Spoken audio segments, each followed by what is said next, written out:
A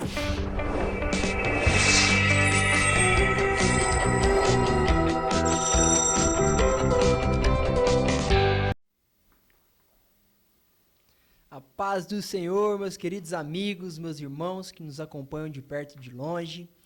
Sejam todos muito bem-vindos a mais um FamaCast Rede Farol. Nós estamos aqui toda semana comentando a respeito da lição que será a lição do próximo domingo da nossa Betel Dominical, primeiro trimestre de 2026. Os discípulos de Cristo, comentada pelo pastor Eliel Araújo de Alencar. E dessa feita, amados, nós estaremos falando a respeito da lição de número 11, o caráter dos discípulos de Cristo. E antes de estar apresentando aqui os nossos comentaristas, você já sabe o que eu vou falar, né? Se inscreve nesse canal, curte, compartilha, deixa o seu comentário aí, a gente quer te conhecer.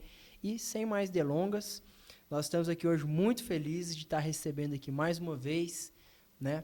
Pastor Raul Mesquita, pastor que tem aí viajado o Brasil, levando o Evangelho da Cruz, exalado o bom perfume de Cristo, um homem de Deus.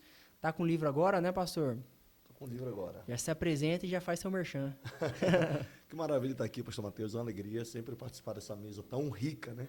Tão enriquecedora de homens de Deus aí que Deus tem trazido para esse lugar. Lançamos o livro no meio do ano passado, chegamos aí a 1.500 cópias vendidas em 6 meses, foi assim. Estamos indo para a segunda edição dele agora e está um sucesso, né? Vem com o tema Além das Feridas, baseado em Números 20, quando Moisés, em um pico de desequilíbrio, feriu uma rocha e aquela rocha, mesmo ferida, decidiu cumprir o seu propósito. Liberou água e saciou a sede de todos ali, né, naquele momento. Falar que quem nos feriu não tem poder sobre quem iremos nos tornar. Tem abençoado a vida de muitas pessoas, né? E é isso aí. Que bênção. Maravilha, maravilha. E estamos aqui também com ele que já é conhecido aí da maioria de vocês, já tem estado aqui conosco, já é um parceirão que sempre que tem disponibilidade está aqui junto, está somando, está trazendo também conhecimento para nós. Sempre muito bom estar aprendendo com o pastor Moisés de Queiroz, que é o nosso superintendente da Escola Bíblica Dominical aqui da AD Fama, né? E tem sido uma bênção, tem sido manhãs aí de muito aprendizado, para a glória de Deus. Pastor Moisés, muito grato de estar recebendo o senhor aqui mais uma vez. Amém. Eu que sou privilegiado de estar aqui perto sempre de pessoas ilustres, que amam a palavra de Deus, né? E essa é a vontade que nós temos, né? Que cada dia mais aumente pessoas que amam a palavra de Deus. Amém. Bênção.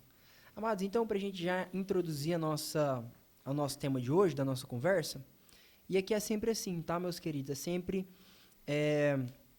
uma conversa mesmo. Não, é uma mesa de amigos, conversando sobre a palavra de Deus, né? E aprendendo uns com os outros. Isso é muito bom, é por isso que eu amo isso daqui, né? O texto de referência que o pastor indica para nós é Efésios 4, versos 17 até o 22. Diz assim a palavra de Deus. E digo isto, e testifico no Senhor, para que não andeis mais como andam também os outros gentios, na vaidade do seu sentido, entenebrecidos no entendimento, separados da vida de Deus pela ignorância que há neles, pela dureza do seu coração, os quais, havendo perdido todo o sentimento, se entregaram à dissolução para, com avidez, cometerem toda a impureza.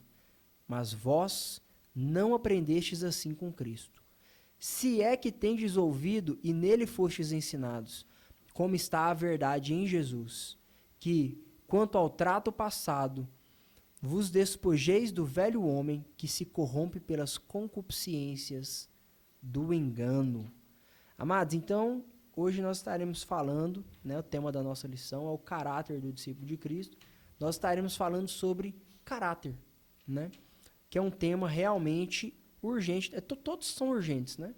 Eu tenho visto urgência em todos os temas porque é urgente que nós forjemos mais discípulos de Cristo, né? Sempre foi uma das urgências da igreja.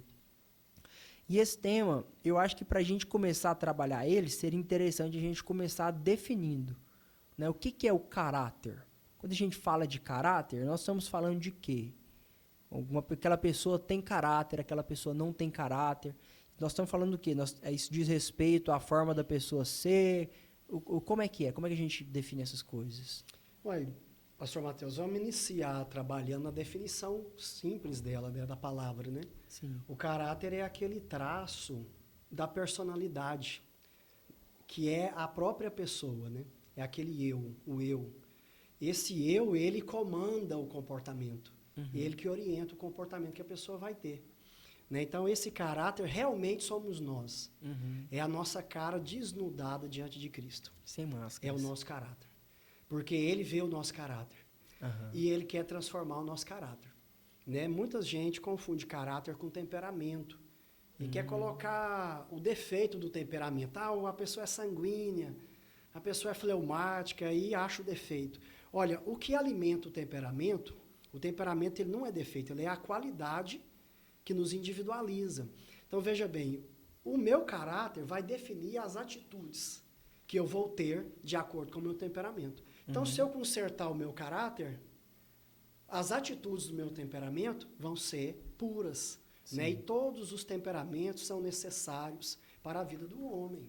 Né? Nós vemos características de temperamento Pedro, mais sanguíneo, mais explosivo, e isso tem um valor muito grande na pregação do Evangelho. Um João mais... O João mais tranquilo, mais fleumático, né? O João mais fleumático ali, com aquele carinho necessário. Pedro chega, abre a porta, o João vai lá e abraça. Né? Porque Deus não fez uma pessoa completa. Nós nos completamos. E esse temperamento nosso não é o problema. O problema reside no nosso caráter. Né? O nosso caráter que tem que ser transformado. Deixar o pastor Raul também. Quero dizer que é uma honra estar aqui. Às vezes a gente via só de longe, agora nós estamos conversando bem próximo, né, pastor Raul? Bom, começou pesado, né, aqui o assunto já, né? Não, é que é assim, a gente chega metendo o pé na porta. Já não teve maçaneta hoje, né? Não. Na verdade, é isso aí, o caráter é a revelação de quem somos, né? É aquela frase que todos nós já ouvimos. O nosso caráter é que nos diz, né, quem de fato somos quando estamos sós, né? Estamos sozinhos. Quando nós não precisamos nos apresentar. Nos apresentar. É a revelação de algo oculto que só nós conhecemos, né? Só nós conhecemos. Só nós sabemos quando estamos a sós. E ter caráter é fazer o certo quando ninguém está vendo. É andar certo como ninguém está vendo. Então, na verdade, esse assunto ele tem muito pano para manga aqui e vai ser muito bom. Tem mesmo, tem mesmo. Graças a Deus por isso. Amados, então, quando a gente fala de caráter, fala daquilo que nós somos, né? Aquilo que está mais no nosso íntimo, quando ninguém está olhando. Se nós estamos falando de discípulos, né? E se a gente chegou aqui na lição de número 11, né? A gente já trabalhou lá atrás, a gente já falou de santidade, a gente já falou de muitas coisas, né, que nos trouxeram até aqui. Então, partindo desse pressuposto, nós estamos falando para cristãos, a gente já é levado ao entendimento que o caráter do cristão ele precisa ser diferente, né, conduzido por Cristo mesmo. Mas se nós somos herdeiros, né, dessa herança maldita do pecado original, que já vem de fábrica conosco, como que funciona essa natureza pecaminosa? Quando a pessoa se converte, o caráter dela muda automaticamente? Como que funciona isso assim, na caminhada cristã? Pastor Mateus, John Wesley, ele ensinava que a santidade ela não é opcional para o cristão. É o propósito da salvação. Então, para mim, eu acho que a santidade ela está totalmente ligada à transformação de um caráter. A santidade, a santificação, o renúncio de quem de fato eu sou, da minha essência pecaminosa, é essa guerra entre a carne e o espírito, né? Esse desejo de querer fazer, mas com a ajuda do Espírito Santo e da santificação em Deus, saber moldar esses desejos e anular eles da nossa vida. Então, no meu ponto de vista, a santificação é a única forma de te domar esse leão, né? Que ruge todos os dias. Né? Esse caráter que tem que ser transformado, porque nós temos a consciência de que todo mundo tem falha no caráter. Essa é uma consciência que nós temos. Uhum. Né? A gente fala do pecado de Adão, mas nós vamos ser condenados pelos nossos próprios pecados. Uhum. Não pelo pecado de Adão. Ele é pelo dele, nós pelo nosso. Todos precisamos de salvação. Mas o que acontece? Nós vivemos num ambiente, porque o caráter ele é formado não só por questões internas, ele também é formado por questões externas, o ambiente que a gente vive. Né? Até o nosso comentarista ele traz alguns personagens que viviam em ambientes conflituosos, problemáticos. Sim. Então, esse ambiente ele também atrapalha o nosso caráter. Uhum. Quando a gente vai ministrar sobre questões de filhos, de criação e de exemplo, eu gosto de dar um exemplo, que ele é uma caricatura, né? Mas o ensinamento dele é bem objetivo. É um fato, né? Que foi muito corriqueiro alguns anos atrás, que tinha os ônibus com cobrador. Uhum. Né? Tinha um ônibus com cobrador. Quando nós éramos crianças, nós passávamos por baixo da catraca. Sim. Eu acho que o Matheus não conhece, não, pastor. Conheço dessa época. Conheci o cobrador. Mas nós passávamos debaixo da catraca. Não tem andar de ônibus, não. E aí, o que acontece? O que acontece Alô, nesse 74. fato? O que acontece nesse fato? O pai está vindo com o filho e o filho passa debaixo da catraca. Aí o cobrador fala assim, não, senhor, quantos anos tem esse menino? Aí o pai responde, não, ele tem 12 anos, então ele vai pagar a metade. Aí o pai paga a metade, o menino roda a catraca, o pai passa e paga. Agora que o pai está saindo, o cobrador fala para ele o seguinte, rapaz, você é bobo, hein? Se você tivesse me falado 11 anos, eu não ia saber. Eu não sei a idade do seu filho. Aí o que o pai falou? Você não sabe a idade do meu filho, mas o meu filho sabe a idade que ele tem. Uau. E o que ele vai aprender, eu como pai? Mentindo a idade dele para ter um proveito. Uhum. Então, isso também molda o caráter das pessoas. Com certeza. Os pais moldam o caráter dos filhos também. Uhum. Então, querendo ou não, os nossos filhos, eles vão ser formados, nós somos responsáveis. Às vezes o pai acha assim, não, mas o meu filho, eu ensinei tudo diferente, ele faz. Será? Sim. Talvez eu ensinei na palavra, mas na hora de pagar a passagem do banco, do ônibus, eu tive essa atitude. Uhum. E a gente ensina com o exemplo. E quando a gente fala o contrário, nós estamos ensinando a hipocrisia. Sim. Veja bem, as crianças, elas não têm hipocrisia. Não tem, ela é formada. A hipocrisia é formada socialmente. Sim. Então, o que acontece? Quando eu sou criança, eu chego para você e falo, você é feio. Então, você pode acreditar. Porque ela não tem ela te acha feio. Ela não tem hipocrisia. Bom. Mas só completar aqui, pastor Raul. Mas aí ele vai entendendo com os adultos que existem momentos de falar algo e momentos de não falar. Existe um momento correto que está escrito lá em Provérbios. Uhum. É como baçã de ouro em bacia de prata, assim a palavra dita no seu tempo. Mas o ser humano não ensina isso para o filho. Ele ensina a tirar proveito. Ele está destruindo o caráter. É verdade. Né? E às vezes nós estamos dentro da igreja ensinando mau caráter para os nossos filhos. Verdade. Né? Pastor Raul, te interrompo. É a teoria do faça o que eu falo, não faça mas não faça o que eu faço. Né? Essa teoria ela não existe, né? Nós vamos seguir exatamente o passo daqueles que nos ensinam. E falando de ônibus, falando de passagem, eu sou criado com vó, né? Uma serva de Deus, irmã Luzia, serva de Deus. E assim, o meu caráter foi moldado pelo caráter daquela mulher. E uma vez eu lembro, ela assumiu os cabelos brancos muito cedo. Antes dos 60 anos, chama de mãe, minha mãe estava com a cabeça toda branca já. E eu acredito que a lei da passagem, né? Do idoso. Do idoso, do idoso. É a partir dos 60, né? 60 anos. 60 anos. Ela tinha 59 anos de idade. E a gente já deu parada para ônibus. Quando deu parada para o ônibus abriu a porta, acho que foi a porta de trás. A porta de trás.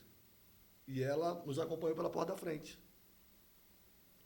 Aí o motorista olhou para ela e falou bem assim, a senhora pode ir lá por trás. Ela disse, não, eu tenho 59 anos de idade.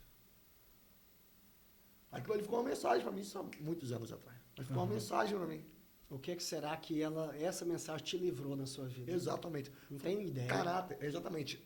A ambiência que nós estamos, que somos criados, somos formados, ela definirá o futuro das crianças atual, né? Ou seja, os pais são responsáveis por bons caráteres das gerações futuras. Com certeza. Eu lembrei dessa questão da criação, porque aqui cita o exemplo, o Jacó. Sim. Jacó, ele viveu num ambiente familiar problemático. Totalmente. O pai dele gostava mais de Esaú e deixava isso claro. A mãe talvez ficava com dó dele, né? E aí, por que que ele enganou o pai, enganou o irmão, amando da mãe? Isso forjou o caráter de Jacó. Sim. Não forjou o temperamento. E a gente só o caráter. vê que até a própria mãe que induziu ele a fazer essas coisas, quando a gente vai lá para a terra dela, na casa do tio Labão, lá na terra de onde ela veio, de onde Rebeca veio, a gente vê que era meio que O cultural. traço cultural. É um traço da família ali. Então, que Labão enganou Jacó. Não, o Jacó sentou para aprender na escolinha de Labão. Fez com ele tudo que ele fez com o pai e com o irmão. Mas vê como é que Deus confronta o nosso caráter, né? E como Deus confronta aquilo que nós, naquilo que falhamos. O evangelho é isso. É confrontar nossas antigas práticas. Sim. No Val de Jaboque, Jacó, ele vai, né? Ele coloca aquela roupagem para fingir que era peludo como Esaú, né? E se passa por Esaú. Mas no Val de Jaboque ele faz uma pergunta para ele. Qual a pergunta que ele faz para Jacó? Qual é o teu nome? Qual é o teu nome? Deus em todo o seu poder, sua graça, conhecimento. Alguém acredita que Deus não sabia o nome daquele homem no Val de Jaboque? Claro que não. Mas já está começando, para a mudança começar, comece com a verdade. Como é o teu nome? É como Deus no Éden, né? Com Adão. Adão, né? Onde estás? Onde estás? O que ele queria ali? Deus não sabia? Deus não sabia o que ele tinha feito? O que fizeste? Ele queria o quê? Ele queria a verdade. Ele queria começar com a verdade, né? Muito, muito, muito bem. No Val de Jaboque não dava para dizer que ele era Esaú. Porque ele estava diante do pai das mãos. E olha para o senhor ver, se eu pego um exemplo de Jacó, eu acho fantástico demais, porque Jacó, ele tinha um traço que a vida inteira ele tentou forçar a mão de Deus. Ele tentou conquistar tudo a vida inteira na força do próprio braço, nas suas próprias estratégias, no seu próprio, né, no seu próprio estratagema. Ele tentou forçar a mão de Deus a vida toda. Só que quando ele está mais velho, lá em Gênesis 48, eu acho isso aqui fantástico. Ele já está mais vivido, e ali ele já teve um encontro, né, no Val de Jaboque, inclusive. A gente entende que ali foi a virada de chave na vida de Jacó. A gente vê um outro homem. Porque quando ele chama José para abençoar Manassés e Efraim, os filhos de José, ele fala assim, eis que morro, mas Deus será convosco e vos fará voltar à terra de vossos pais. Lá no verso 15 ele diz, o Deus em cuja presença andaram meus pais, Abraão e Isaque, e o Deus que me sustentou durante toda a minha vida até esse dia. Ele reconhece no final que não foi na força do braço dele. Foi Deus que sustentou a vida dele toda até aquele dia. E isso aqui é tão emblemático, né? Quando o autor de Hebreus ele vai fazer na Galeria da Fé, lá Hebreus 11, que ele começa a citar, né, exemplos da vida dos homens de Deus, né? E aí ele pega e começa a citar muitos exemplos. E quando a gente olha para a vida de Jacó, teve tanta coisa que Jacó fez que era digno de ser recordado pelo autor de Hebreus. A visão da escada. Sim. Coisa linda, né? Ou então no momento no Val de Jaboque. A mudança de nome, né? A mudança de nome. Quando ele pensou que o José estava morto, né? E foi como se ele tivesse ganhado o filho dele de novo. Eu fico imaginando a cena, né? Ele vindo, o José não conseguiu esperar, foi com os carros ao encontro dele. Cena bonita. Qual cena que o autor de Hebreus escolheu? Justamente essa cena dele velho, abençoando José e os filhos dele. Olha o que ele coloca. Pela fé, Jacó, quando estava para morrer, abençoou cada um dos filhos de José e, apoiado sobre a extremidade do seu cordão, adorou. Como um cristão chega ao final da sua vida? O Jacó que tentou a vida inteira forçar a mão de Deus, chega no final da vida dele, confiando, entregando os dele ao Senhor e adorando. Olha que transformação de caráter, né? De caráter. O senhor falou, eu lembrei disso aqui, eu acho fantástico. Esse versículo do Moisés escreve lá em Deuteronômio 14, né? Eu gosto muito desse versículo, eu tenho ele anotado na minha agenda, na primeira página. Todo ano eu sou de papel, não gosto de nada digital. Okay, então, minha agenda é papel. Toda vez eu coloco esse versículo lá. Eu sou papel também. Eu tô meio Nutelinha, tô já. Você já andou mais um pouquinho. Lá Moisés fala assim, olha, quando vocês conquistarem a terra que o vosso Deus te der, vocês prosperarem nela e terem o seu gado e crescerem, não esqueça que o vosso Deus é que te deu a força e a inteligência para vocês conquistarem. Então, tudo que nós temos, o nosso talento, às vezes a pessoa é talentosa demais, todo mundo admira ela, e ela conquista muita coisa com o talento. Sim. Mas o próprio talento dela foi Deus que deu. Sim. O talento dela. Por exemplo, o melhor exemplo é, por exemplo, quem canta. A pessoa tem uma voz bonita, afinada, eu não tenho, eu não fiz nada por isso. Não é meu caso. Nem eu. Eu não fiz nada para não ter uma voz bonita, e a pessoa ganhou aquela voz de presente. Então, ela tem que usar o talento dela para adorar a Deus. Né? E aí, essa questão da mudança dos filhos, do talento. Se você vê a história de Raabe, a Raabe, eu vejo uma vida, porque eu já tive o conhecimento de pessoas adolescentes que entraram para a prostituição. Sim. Eu já tive o conhecimento, como que ocorreu. Como que ocorreu no meio de amigos, de festa, e saiu, chegaram num lugar distante, a pessoa estava drogada, não sabia nem onde estava. Eu participei disso porque a família conseguiu pegar essa jovem para trás. Mas ela saiu com amigos de forma que nem ela sabia onde estava no Brasil. Ela sumiu. Deus do céu. E Deus abençoou de uma forma grande que a família foi atrás e foi ligando e ela voltou para casa. Mas ela mesma não sabia onde ela estava. Então, assim, esse mundo de prostituição que a Raabe ela teve, com certeza ele gerou e atrapalhou, destruiu muito o caráter dela. Mas mesmo assim a gente vê que o Espírito Santo é capaz de curar. Sim. De curar e mudar o caráter. Não mudou o temperamento dela, mas o caráter dela mudou. E ela entrou para a genealogia de Cristo. Genealogia, isso é fantástico. A restauração de quem deseja. Né? Isso é fantástico. Até a mudança, ela parte de quem deseja, quem quer, tem que querer. Sim. Até a graça ela é oferecida a nós. Preciso querer ela, usufruir dela. Então, Raabe, ela quer mudar, e com Raabe a gente aprende algo muito poderoso, né? Sobre Deus restaura dignidade, Deus restaura propósito, Deus muda circuitos, Deus muda trajetos, quando a pessoa reconhece quem ela é e reconhece que precisa ser alguém melhor. Então, assim, o meu pecado, né, o pecado de hoje, o meu mau caráter de hoje, as minhas decisões de hoje, me arrependendo dela, eu tenho um futuro garantido. O Raul é a prova disso. O pastor Raul falando me veio à mente aqui, Matheus, uma das questões que é o primeiro passo para a pessoa começar a mudar o caráter, ela tirar a hipocrisia dela. Uau. Porque se eu não tirar a minha hipocrisia, eu estou me enganando. Porque com um mentiroso, na verdade, a primeira vítima dele é ele. Sim. Porque todo mundo sabe que ele é mentiroso. Mas ele acha que as pessoas acreditam nele. Ele mente tanto que ele se engana, né? E aí chega ao ponto dele acreditar na mentira dele, ele se perde. Né? Então, para a pessoa mudar o caráter em qualquer situação, como o pastor Raul acabou de dizer, ele tem que reconhecer quem que ele é de verdade. Olha, realmente, eu sou mentiroso. Sabe, eu sou uma pessoa invejosa. Ninguém fala isso na igreja, mano. Ninguém. O cara fala que era adúltero, que bebia, mas falar assim que era invejoso, que é mentiroso, não glutão. Fala. Glutão. Parece que é pecado leve, né? Parece que... A gente tem o fato de Zaqueu, né? O reconhecimento do que fez, né?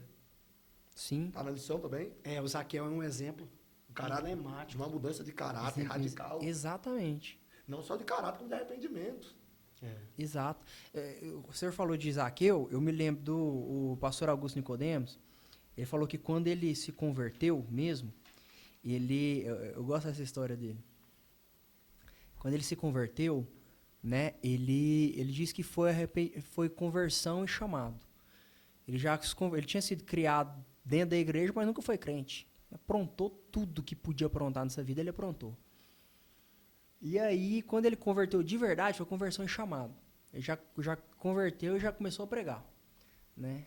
E ele disse que tinha um texto que ele não conseguia pregar, que era justamente o texto de Zaqueu. Por quê? Quando ele era jovem, ele tinha uma gangue de motoqueiro.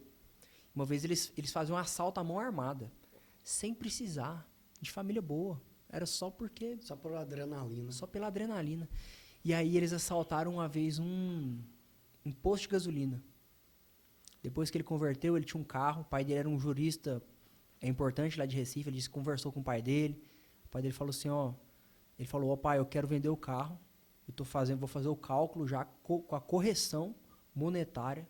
Eu quero ir lá confessar para o dono do posto e entregar o dinheiro para ele. Que nós pegamos. O pai dele advertiu ele, falou assim, ele pode te denunciar. Isso e você pode vai gerar um preso. problema. Vai gerar um problema. E ele falou assim, não, eu estou disposto. Estou disposto a encarar as consequências do que eu fiz. Ele foi lá, hoje ele conta, ele fala assim, hoje eu conto livremente porque já prescreveu. Mas ele disse que ele chegou é lá. uma prova de mudança de caráter. Exato. Olha que coisa linda. Assumir o prejuízo. Lá em Salmo 24, fala assim, aquele que faz, que jura, mesmo que com dano seu. Mesmo que com dano seu. Não muda. Exatamente. Não muda. E ele diz que o dono do posto não quis Receber. Não quis denunciar ele para receber o dinheiro. Mas tinha que receber. Tinha que receber. E ele falou que ele sentiu tão bem que a primeira coisa que ele pregou no próximo domingo, adivinha qual foi o texto que ele pregou? Zaqueu, né? Então isso é uma prova de uma verdadeira, né, transformação de caráter, né, de arrependimento verdadeiro e transformação de caráter. Porque eu creio que muito do caráter do cristão é estar disposto a sofrer as consequências, para não abrir mão do seu caráter. Porque muitas vezes na vida, no mercado de trabalho, onde a gente está inserido, a gente vai ser confrontado, ou você abre mão dos seus princípios, ou você tem prejuízo, dano próprio. E eu creio que muito do caráter do cristão é estar disposto a sofrer o prejuízo para não abrir mão dos princípios, né? Isso é forte, isso confronta a gente. Confronta nosso eu, né? Exato. O mundo, veja bem, o mundo ele é feito, o sistema de governo do mundo é feito, arquitetado pelo diabo. Então não há uma possibilidade de você ser honesto e se dar bem. Então, porque todos os mecanismos sociais, eles vão beneficiar a desonestidade. Então, por exemplo, a gente que tem um caráter, aprendeu com os nossos pais de não mentir, eu estou vulnerável a negociar com uma pessoa que vai mentir para mim. Sim. Eu estou vulnerável, eu vou ter prejuízo. Só que eu tenho que acreditar que Deus que garante, que cuida de mim. Então, às vezes, alguém acha que me enganou, mas depois Deus me abençoa muito mais. Porque Ele é fiel para cumprir todas as promessas que Ele fez a nós. Sim. Né? Então, essa é a confiança. O caráter, eu entendo o meu caráter, eu tenho que agir com santidade, como o pastor Raul falou no início, mas eu tenho que acreditar que Deus vai cuidar de mim, vai cuidar da minha família. Com certeza. Isso entra numa parte da lição, que é um novo modo de pensar. Tem um tópico lá, que é um novo modo de pensar, né? É a renovação da mente. Romanos 12. Né? Para a transformação do caráter. A renovação da mente, ela é um passo. Tópico 3.3. 3.3, não é isso? A renovação da mente para a transformação do caráter. Né? Já é pensar segundo os padrões do reino. Exatamente. Eu gosto muito desse assunto, porque esse assunto vai falar de cosmovisão. É a visão, é a lente pela qual o cristão ele enxerga o mundo.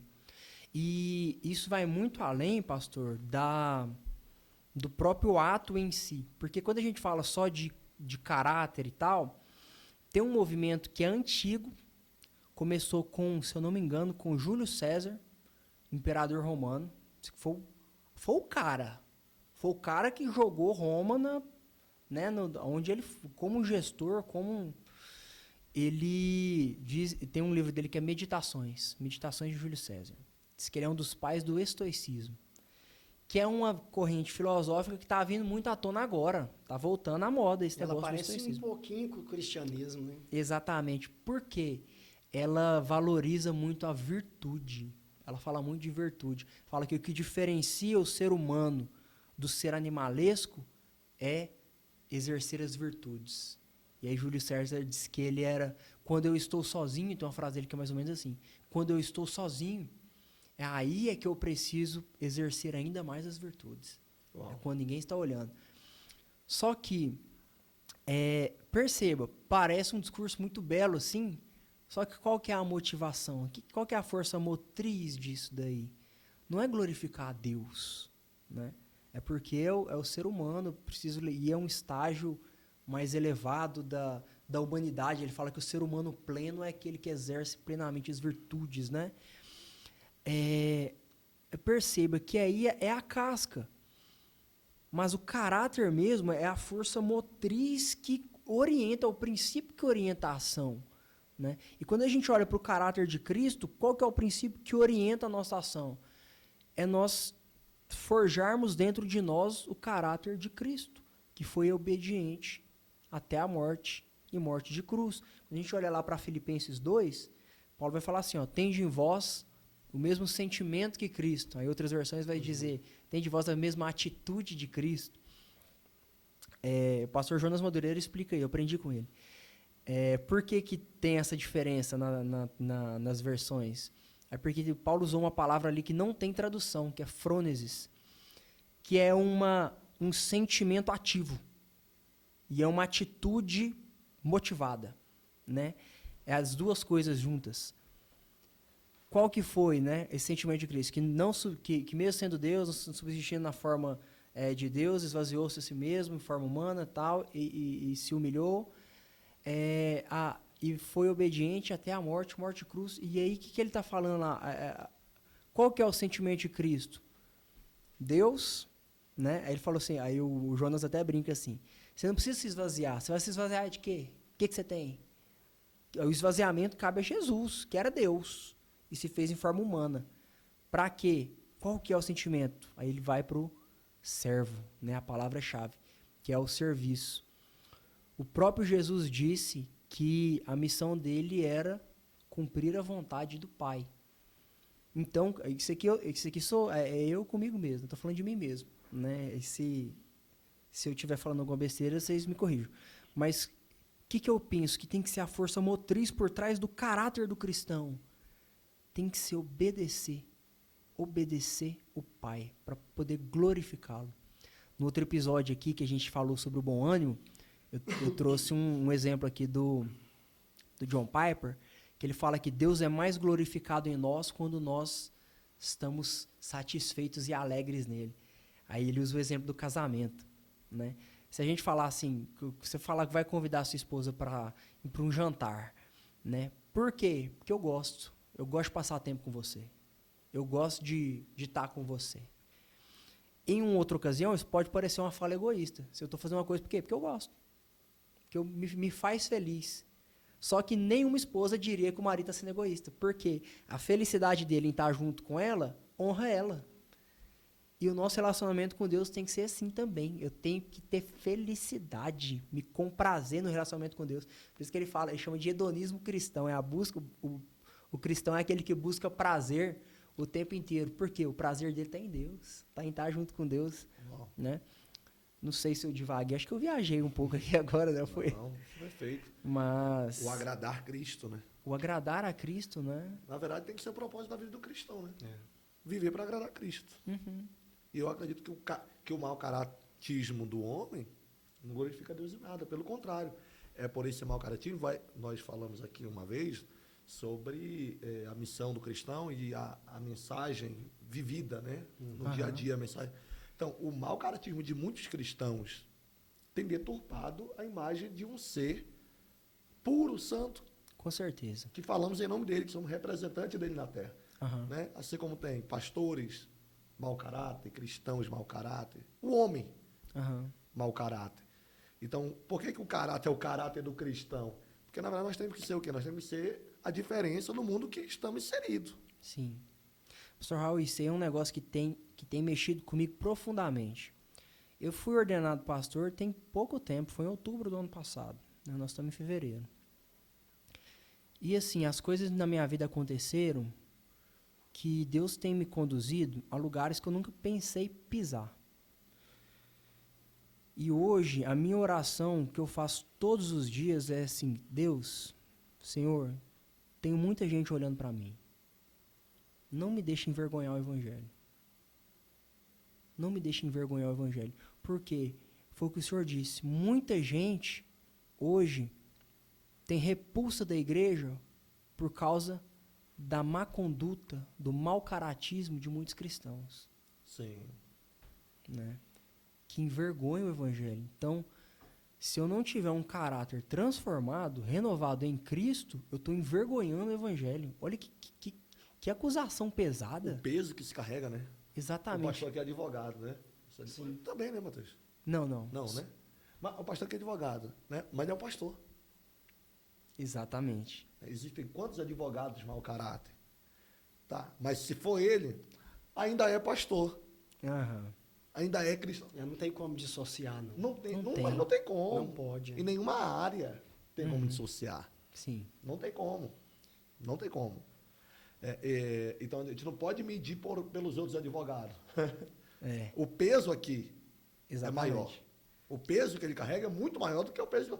porque um advogado me enganou. Você vai falar isso. Uhum. Mas se fosse... Pastor, desculpa. Não, diz que é pastor ainda. Ainda diz... Isso aí não tem como fugir. E realmente, nesse aspecto, se você quiser manter a cristandade, você vai ter que renunciar a algumas coisas que poderiam ser vantajosas para você. Sim. Uau. Isso aí eu gostei muito da frase que o Mateus falou, que ele falou assim, não, eu não posso passar vergonha. Não, ele não falou isso. O foco não era ele. O foco era Cristo. Não, o Evangelho não pode ser envergonhado por causa de mim, que eu estou em evidência. Isso já é caráter. Tem pessoa que não deixa mudar o caráter dele, por isso que dá esse testemunho aí. Ó. Não deixa o Espírito Santo trabalhar o caráter dele. Uhum.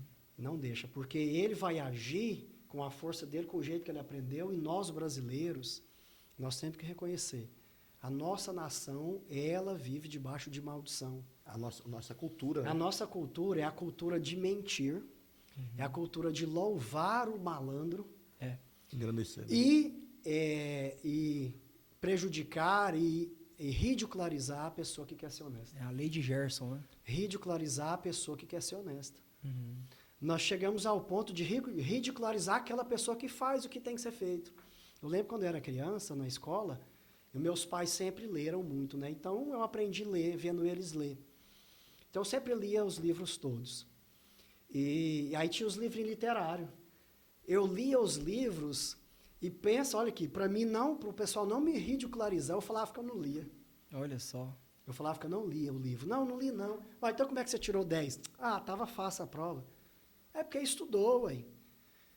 Mas pensa como é que a gente vive numa sociedade dessa. Pois é. E a igreja, ela é a gente, ela é o sal para nós transformar isso.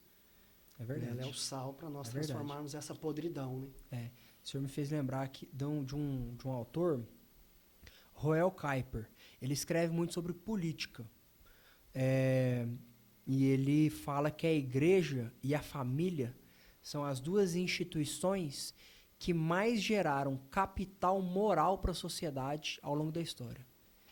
Então, nós não podemos abrir mão dessa capacidade transformadora do Evangelho, de transformar o caráter das pessoas, porque quando nós fazemos isso, nós estamos gerando capital moral para a sociedade. Uau. Veja só. Então, eu ouvi o senhor falando dessa maldição, né, no Brasil. Eu me lembrei de uma fala no último Decente que teve aqui em Goiânia. Eu peguei uma fala lá do pastor Paulo Borges Júnior, que ele disse que o opróbio do Brasil ele só será removido quando nós entendermos que nós, como é que ele fala? Ele fala alguma coisa, eu posso estar errando aqui, mas ele diz algo parecido assim, nós não somos uma mensagem a ser proclamada. Nós somos uma virtude a ser comunicada. Uma coisa assim nesse sentido. Ele fala muito sobre relacionamento. Ele vai falar que no relacionamento, quando nós começarmos a nos converter uns aos outros, né, e isso começar a desaguar na sociedade, fala assim, só assim nós vamos poder mudar a história desse país. É quando o nosso relacionamento, imagina, a gente constrangir o mentiroso com a nossa verdade. Uau. No ponto de ele se constranger, e tipo assim, o Espírito Santo, eu sei que isso é a ação do Espírito Santo, mas ele fala assim, caramba, cara, o cara, assim, ele realmente se sentir constrangido, assim, eu não vou fazer isso, o cara, ele é melhor do que eu, sabe? Tem alguma coisa errada comigo, consciência de pecado. Aí entra, né, convencimento. Então, eu acredito que é nesse absorver o dano para poder comunicar a virtude que nós vamos começar a ganhar a sociedade para Jesus. Eu creio que é por aí. O Spurgeon fala algo interessante. Ele fala que o maior sermão que alguém pode pregar é a própria vida transformada. Olha que forte. O maior testemunho que existe. Eu até gosto, eu gosto muito daquele termo lá do Gadareno, né? Quando Jesus chega em Decápolis, ali não é mais uma região de Israel. Sim. Então, verdade, que eles criavam porcos. Uhum. Né? Já fica claro. Então, quando Jesus ele é impedido de entrar por causa do prejuízo social que ele deu, prejuízo social, criavam porcos, era monetizado na época, a forma que aquela região se mantinha. Então, o prejuízo social que ele deu, tiraram ele, mas esqueceram que ele deixou lá uma semente. Só que aquele homem tem potencial, Deus deixou nele, Cristo deixou nele potencial para ganhar Decápolis. Porque com o que Deus vai fazer na vida dele, ele não vai precisar nem abrir a boca para pregar. Não. É verdade. Por onde ele anda, espera aí. É ele. Todo mundo conhecia ele. Então, assim, a maior mensagem que a gente pode pregar é aquela que a gente nem precisa abrir a boca. Para mim, aquele homem gadareno, ele é essa mensagem. Ele não vai precisar abrir a boca. Onde ele passa, dizer quem fez isso com ele. Só corrigindo aqui a frase do pastor Paulo Borges, é o seguinte: nós não somos um problema a ser resolvido, nós somos uma verdade a ser comunicada. Uau. Ele fala assim, quem resolve o problema é escravo, é servo, nesse sentido, né? Ele tá para resolver problema.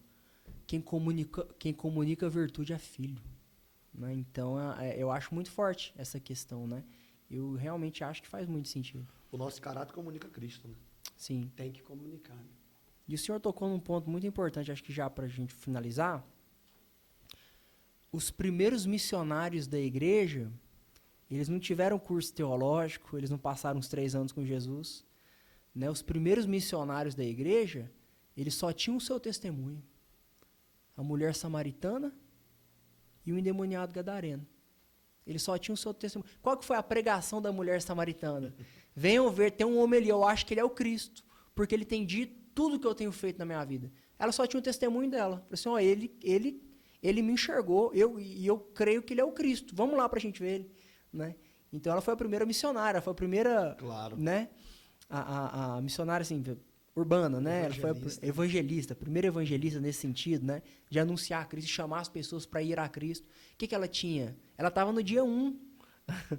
Ela tinha acabado de converter. Ela só tinha o testemunho dela, ela só tinha o que Deus tinha feito na vida dela, a transformação dela, né? Porque quando Cristo desnudou aquilo que ela estava oculto, que ela queria esconder, você já teve 5 maridos e esse que você tem não é seu. Quando ela entendeu que Jesus estava falando de uma sede que não era que ela tinha, que ela era, aquele ali transformou ela. E o mais forte dela é que ela entende, né? Que assim como ela foi encontrada, ela sai para encontrar. Exato. Calbart fala uma frase muito interessante. Ele diz assim, que o evangelho é a boa notícia que Deus nos encontra onde estamos. Que ele vem. Que ele vem. Que ele vem. É isso. O evangelho é a boa notícia que Deus nos encontra onde estamos. Aconteceu com ela. Ela foi encontrada, ela foi constrangida pela verdade do evangelho, que mostrou o caráter dela. Né? E ela reconhece a necessidade da mudança, e todos que estão à sua volta presenciaram esta mudança e trouxe o quê? Resultado para o reino. Eles disseram, olha, nós cremos agora não pelo que ela nos disse, né? Primeiro foi pelo que ela nos disse, mas agora nós o vemos. Olha, para você ver que forte, né? Isso é muito forte. Meus amados, eu acho assim que a conversa está muito boa, mas se a gente não ficar por aqui, a gente não para, não. Da mesma forma que um abismo puxa outro abismo, né? Eu acho que também creio que as coisas boas puxam outras coisas boas, né? boas. E conversas boas. Eu assim, hoje, eu particularmente, aqui a gente está gravando o dia inteiro, né? Eu não me canso. Se fosse para gravar mais 5 episódios aqui, eu gravava os 5. Porque como é bom essa troca, né? A gente ouviu um negócio e falou assim, caraca, eu não tinha pensado dessa forma. O diálogo, ele aperfeiçoa a gente. Como ferro afia ferro, né?